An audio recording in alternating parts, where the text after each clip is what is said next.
Good, Eric? 1, 2, 3, 4, 5, 6, 7, 8, 9, 10. You're good? Perfect. Good, man? Good, Jackson? Perfect.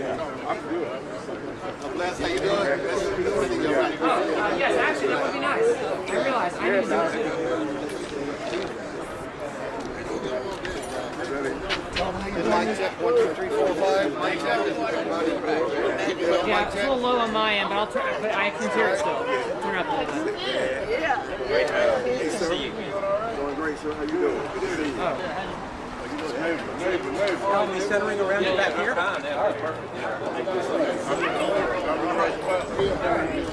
This right here is the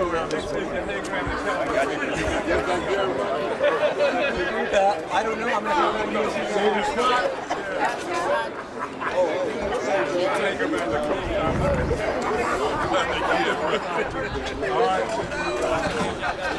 use box seats right here.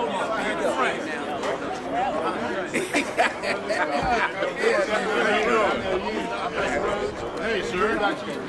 Go. How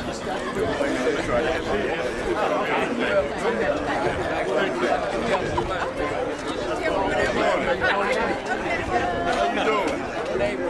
Come on up here.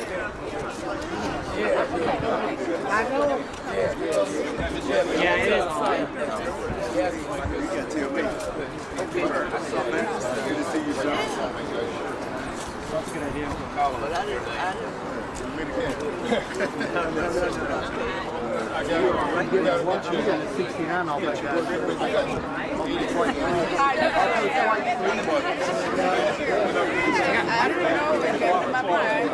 Yeah, we're vertically challenged. I got that's it.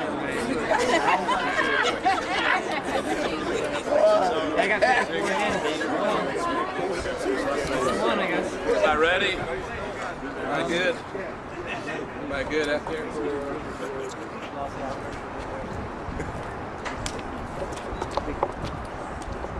Well, I'm ready if you're all ready.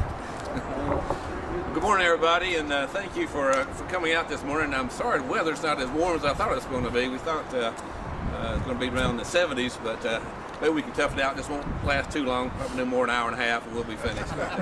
This will be much quicker. I'm so honored that you all are here today, and so honored that my supporters are here today as we talk about the future of Winston-Salem. It's been my honor to serve as the mayor of Winston-Salem and serving the residents of our city as we've worked to rebuild our economy, we've worked to address poverty, we've addressed a strategy to create affordable housing in our community, as well as our plans to reduce carbon emissions in our community by 50% by the year 2030, as well as, most importantly, to reduce gun violence in our community. Sheriff Kimbrough is here, and we'll talk a little bit about that. But the only way we've been able to accomplish these things is that we've been working together as a city, working in a unified way, not dividing our city. As importantly, we've created a community where everyone from all corners of our city has the opportunity to achieve their dreams for a better lives for themselves and their family. Here's some of the results that we've been able to do working together. We finished 2022 with a 3.3% unemployment rate. That's pretty doggone good. We saw that we had a robust 2.6% annual net new job growth in our community. Our poverty rate has dropped from 26% to 19%, and our chronic homeless rate has been slashed by over 50%. And last year alone, we created almost 500 new affordable housing units, and we were on target with a plan and the money to create upwards of 750 this year. We went out and raised private monies to create a free community college program so that individuals graduating from our high schools here in Forsyth County can go to Forsyth Tech absolutely free. Last year we had 449 young people take advantage of that program. We've had over 1,000 take advantage of it since we started 3 years ago. And we also secured private funding to pay for a paid internship program that Mark Owens and the Greater Winston-Salem is running in the high schools for 11th and 12th graders, again from disadvantaged families. It gives them an opportunity to explore career opportunities, but as importantly, to put some money in their pocket because we're paying them $15 an hour for 10 hours a week. We've also launched new initiatives to try to address gun violence in our community. Our police department has created a real-time crime center where, among other things, they've linked together hundreds of cameras throughout the city and other technological advances that they're working with. We installed a gunshot detection system where it triangulates if a gunshot goes off, gives real-time information to our police officers, and it will improve response time and hopefully improve the arrest time as well. And more importantly, we've had a gang interdiction task force that's working to keep our young people out of the gangs. But I'm sure the sheriff will tell you we can't police our way out of gun violence, so we've created a number of social programs, such as a CURE program, which is Communities United for Revitalization and Engagements, where we actually send counselors and violence interrupters into hotspots in the neighborhoods to work with residents on ways to address anger and arguments that doesn't escalate to a violent situation. We created the BEAR program, which is the Behavioral Evaluation and Response Team, where we actually are sending mental health professionals out on calls where there's obviously a situation where there's a mental health issue there. And we've seen across the country this has been able to reduce violent encounters between these individuals and our law enforcement personnel. We've accomplished a lot, no question, but in my opinion there's still challenges remaining. We've got to reduce gun violence in our community, and that's my top priority. It's the top priority of sheriffs, it's the top priority of Chief William Penn, because we want all of our residents to feel safe. We've got to continue to carry out our poverty reduction program. Even though it's dropped to 19%, that's still way too high. We want to continue to push that number down. We've got to redouble our efforts to create affordable housing. We have a goal of 750 units a year. We can hopefully do a little bit better than that. And we want to meet our sustainability goals that we set for ourselves for the year 2030 and the years 2050. You know, in the past few weeks, I have been contacted by many of our community leaders. I'm standing here behind me and sitting right here beside of me, including African American, white, Latinx, urging me to run for another term. I'm humbled and encouraged by the support I've received from across the city, including Forsyth County Sheriff Bobby Kimbrough, Sir Walter Mack Jr., Bishop Todd Fulton, Bishop J.C. Hatch back here, Reverend Dennis Bishop, Dr. John Mendez, right here, one of the deans of our city, Reverend Warren Napper, Bishop Sheldon McCarty is here, Reverend Randall Kane, Reverend Connie Robinson, Dr. James Cook is here, Bishop John Parks, my good friend Cheryl Lindsay, the Dean of the Red Heart programs here in our community, Mr. Albert Porter, who I've worked with so many times there, Senator Paul Lowe, Bishop Ed Allen, former Commissioner Fleming LME is here with us today, Coach Bill Hayes, right here. Can't miss him, he's a big guy. Mr. Allen Younger. And we got neighborhood leaders like the mayor of Cleveland Avenue, Ms. Matty Young. Ms. Young told me, she said, you take care of things at City Hall and I'll handle things at Cleveland Avenue and things will be just right. So that's worked out pretty good. Yeah. We're glad to have her here. Ms. Linda Sutton, Mr. Bill McLean, Ms. Minnie Irvin, the leader of 14th Street neighborhood, Ms. Marvin Reed is right there. We have our Hispanic leadership. Jose Asasi has supported me. There's Bill McLean right there. Jose couldn't be here with us today, but his son Domingo is here. Right back there. Good.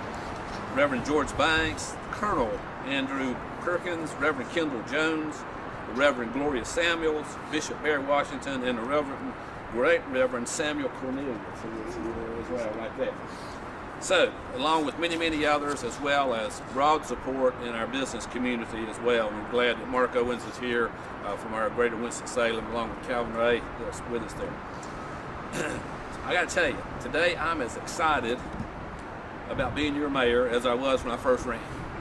It's hard to believe after all those years, but I love this city and I want to continue to tackle the issues facing our residents that are crucial to our future.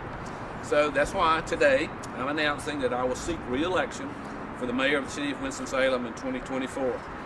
And in doing so, I pledge to make our city a place where all of our residents can not only feel safe, but be safe, where they can achieve an economic security, where they can live in a decent, affordable home, and where we will work together to achieve our goals of environmental sustainability. So I'm asking for your continued support hope you will join our campaign as we work to keep our city a place that all can call home. I'd like to call on Sheriff Bobby Kimbrough and Bishop Sir Walter Mack Jr. for just some brief comments. Sheriff? Thank you, Mayor. First of all, it's an honor and a privilege to be here with such esteemed gentlemen and women here. It's a privilege and an honor to support you, Mayor. As the Mayor said, in order to get where we're going and where we need to be, it's going to require all of us coming together. The decisions that we make now will determine what the future looks like. And so I'm grateful that you made the decision to run for another term.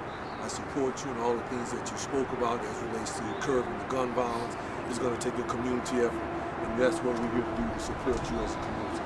Again, thank you, and I'm here with you. Thank you very much. Thank you, Sheriff. Oh, yes, sir. The Sheriff's got an injured hand there. Yes,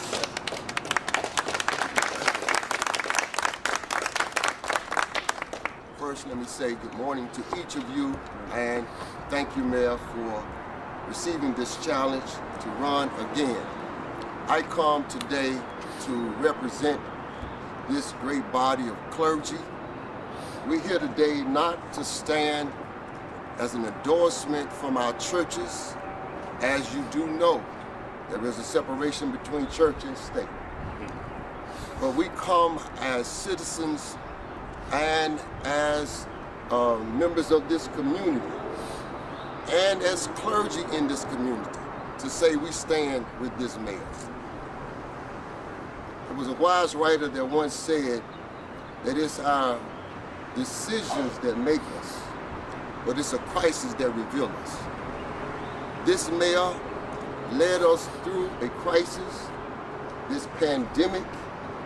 He was able to galvanize us, pull us together, and not only that, he made certain that we had resources to take care of the citizens of this city. And we applaud him for that, and we appreciate that. We stand with him today because we can talk to him.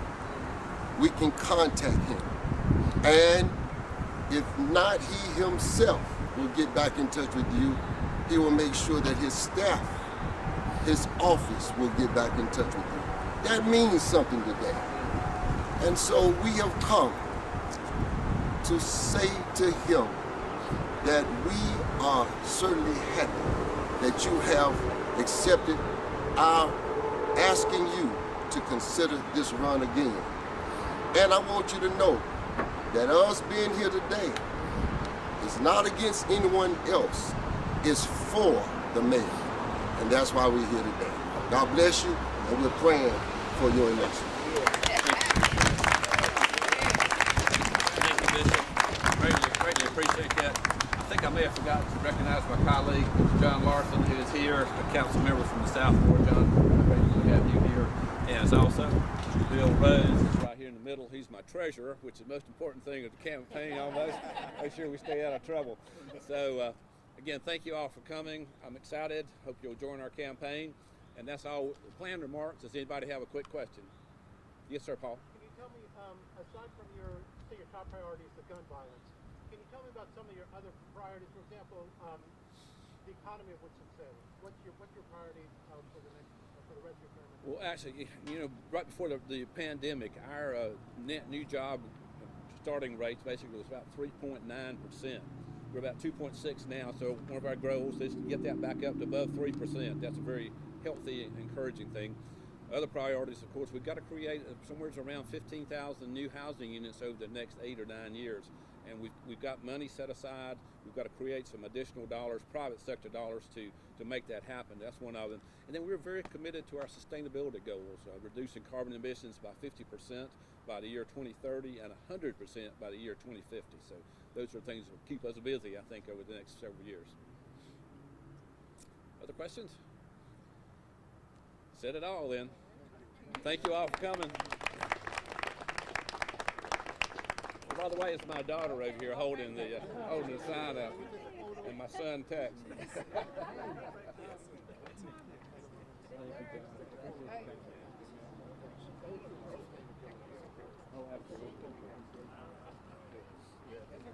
Yeah, if you're there. Okay. I want to take a photo. I'm standing here with Miss Young. There you go. Who's taking? Okay.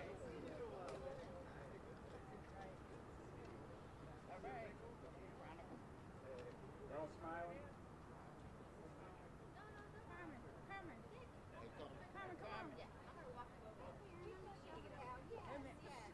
hey. Hey, Miss Carmen.